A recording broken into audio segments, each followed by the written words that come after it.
In today's gospel reading, our Lord continues the theme of persecution and how we are to manage ourselves, or to what attitude we should have in the face of persecution. So notice how he points out that the disciple is not above the teacher. If they treat the teacher a certain way, they will treat the followers or the students in the same way also. So in other words, we too need to expect persecution. Notice how he says that nothing is covered up that will not be uncovered, and nothing secret that will not become known. So whatever he says in secret, he's saying proclaim. In other words, there's no secrets in the Catholic Church. You know, confession is a private matter. It is kind of secret. But he's also referring to the fact that sometimes people gossip, and what people are saying you may not be aware of. They may be saying things about you, saying negative things. And basically what our Lord is saying is they will have to answer for that. They will be answerable to God. In other words, they will be punished if they are spreading rumors or lies about you or things like that. So don't worry. Don't worry about it. Sure, it may cause you some inconvenience, but don't worry about that. They will receive their punishment for what they do. And then he goes on to say, do not fear those who kill the body but cannot kill the soul. Rather fear the one who can destroy both soul and body in hell. So we do tend to fear the people around us. And basically what our Lord is saying, no, we should fear offending God. And we need to have this clear in our minds that fearing God is much more important than fearing people. So think, for example, little children, sometimes when they're afraid that they're going to get into trouble, they tell a lie. You know, maybe they broke something and they blame it on someone else or whatever. So fear can cause people to do wrong things. So fear is not good. It mentions in one of the letters of St. Paul, that perfect love casts out all fear.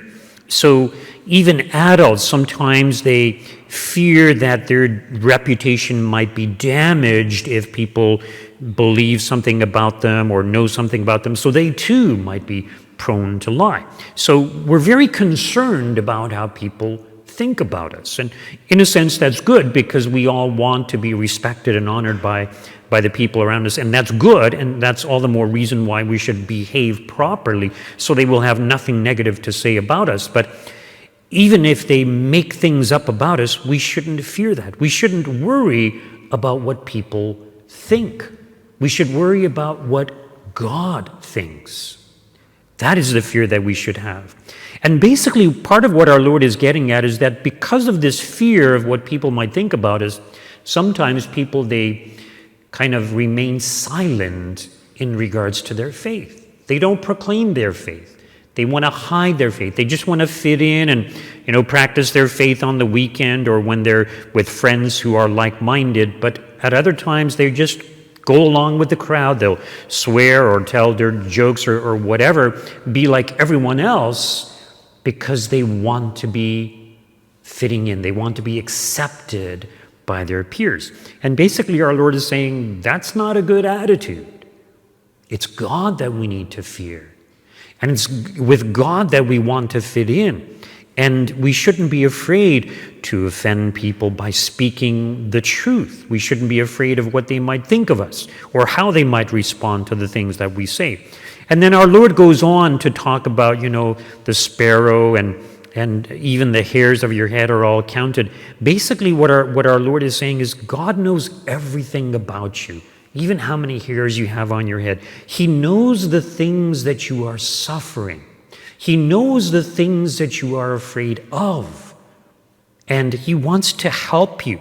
He cares about you. So even a sparrow that is sold for a penny, or two sparrows that are sold for a penny, what our Lord is saying is, in the eyes of God, even they are important. Even they are valuable, even though for us it's just half a penny worth.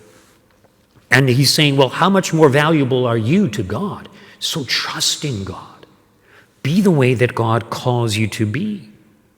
And then notice at the very end, everyone therefore who acknowledges me before others, I also will acknowledge before my Father in heaven. But whoever denies me before others, I also will deny before my Father in heaven. So if someone directly confronts us and says, are you a Catholic? Are you a Christian? If we are afraid of what that person might do to us, then we might deny being a Christian. And so our Lord is saying, do not deny the truth of who you are, of who you belong to. Do not deny God, no matter what consequences you may have to face. So do not be afraid of those who can kill the body, but not your soul. So your soul is far more important. Eternity is far more important than this earthly life.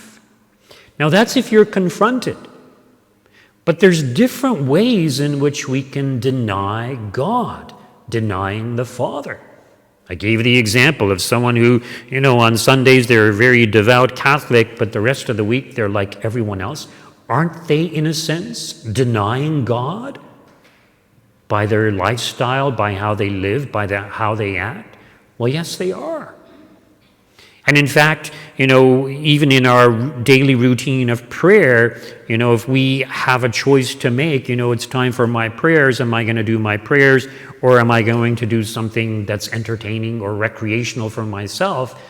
It could, in a sense, be a kind of denial of God and putting other things before God.